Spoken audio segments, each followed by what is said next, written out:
According to a report from the National Intelligence Services (NIS) circulating in State House, the Jubilee government will lose the general election scheduled for August the 8th unless the election is rigged.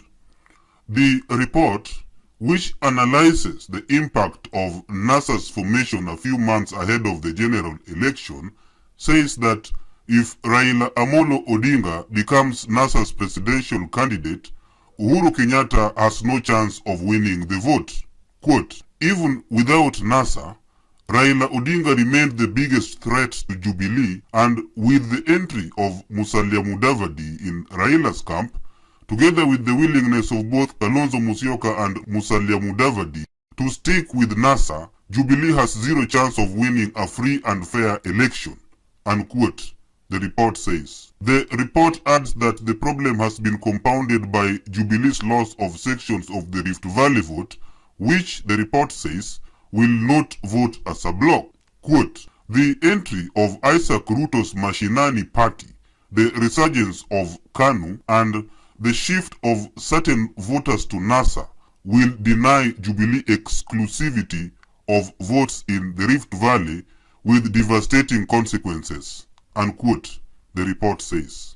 Another problem the report highlights is that Deputy President William Ruto has lost influence in the Rift Valley because the Kalenjin feel shortchanged in the power-sharing deal and inequitable distribution of development projects. The report says that in 2013, Kalenjins voted for Jubilee because they sympathized with Ruto's ICC predicament. Quote, since the ICC threat is out of the way, sympathy votes have vanished, and this, together with the factors enumerated in Section 2, means that Jubilee cannot be guaranteed Rift Valley votes to the magnitude witnessed in 2013, the report says. Among a raft of recommendations, the report suggests that Uhuru Kenyatta should try to campaign outside Central Province like Raila Odinga, who is spending little time in NASA strongholds. It is after the president was briefed about the report that he started exhibiting an abnormal temper and increased anger at public functions and political rallies. Immediately after the report was released, Uhuru took a hard line with the striking doctors and used abusive language against the doctors, probably knowing that whatever happens to the doctors, he might not return to State House after the 8th of August. And I need to say here quite clearly that if this round that they are now engaged with our religious leaders fails, we will be in a bit of a problem with them. Kwani hii watu wanaona sisi ni wajinga namna gani? It cannot be. Kwani hii watu wanaona sisi ni wajinga namna gani? It cannot be. The president also unashamedly threatened to ban the doctors' union, and in total violation of the new constitution and international law that guarantees the right of workers to organize freely and without state interference. Secondly, Uhuru took his campaign to Turkana, a remote region where his campaign team has mainly tended to ignore.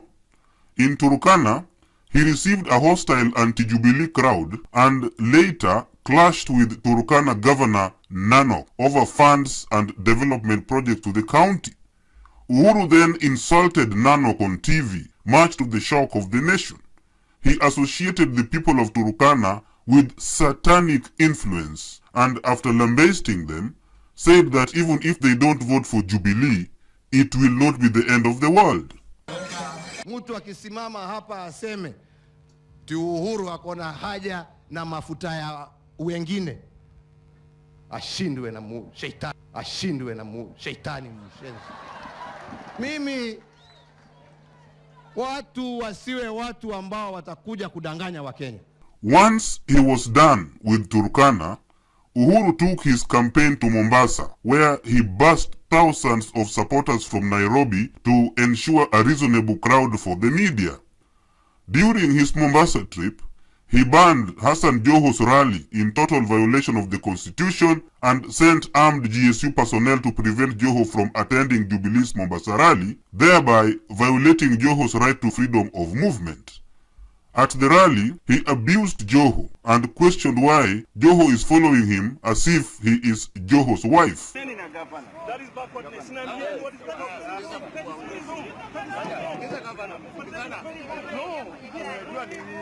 Let them be handled. Let them be handled officially. We have no problem. Nobody is going to harm anybody. Nobody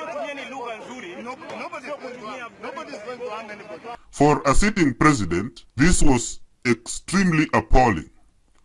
Since the NIS report was released, there has been general panic at State House, while Uhuru's temper has been rising steadily, both at public events and privately. According to an insider, the president has refused to take advice from his handlers, whose view is that Uhuru's reckless insults at public gatherings is hurting Jubilee's campaigns and turning away undecided voters. While he is said to have adopted an I don't care attitude towards the August election, much to the surprise of people around him, the president is frustrated that while he is taking all the heat by virtue of heading a failed state, corrupt individuals who have contributed to the failure of the Kenyan state are always on holiday, leaving him to deal with the crisis alone. Then, there is the issue of top Jubilee personalities from the wrong tribes that has persisted within the party. The Jubilee campaign secretariat is in confusion because Raphael Tuju, a Luo who heads the secretariat, has been rejected by Jubilee hawks who argue that they cannot be against Raila Odinga because he is not circumcised, while at the same time allowing their campaigns to be led by an uncircumcised Kahe.